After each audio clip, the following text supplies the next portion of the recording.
ভাই সর্বপ্রথম ভিডিওটা দেখেন, দেখবেন আপনার হাসতে হাসতে ফেটে ব্যথা হয়ে যাবে। আমরা হচ্ছে একটা বিপদে পড়েছি, আমার এক বন্ধু হাসপাতালে ভর্তি, ঠিক আছে। এখন ডাক্তার কইছে যে দ্রুত যে কোনো একটা কিডনি লাগবে, ঠিক আছে। এখন সে আছে ভর্তি, ইমার্জেন্সি একটা কিডনি লাগবে বলছে কোন এক মহিলার, ঠিক আছে। এখন তো আপনাকে বয়স মনে হয় 50-এর এরকম কাছাকাছি নাকি? ও তো যে কোনো আপনাদের দুজনে যে কোনো একটা দিলে হচ্ছে দেবেন। শেষ জন্য কি আমার বন্ধুরে বাঁচাতে হবে। আল্লাহ তা বন্ধুর বাসাতে তা আনাগা বাসার দরকার আছে না?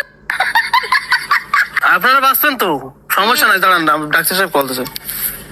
হ্যাঁ ডাক্তার সাহেব। আরে ওই সমস্ত আমাকে শোনা হ্যাঁ ওই আমার কাছে ইনজেকশন আছে, সমস্যা নাই। একজন তো নিয়ে তো আসছে নাকি?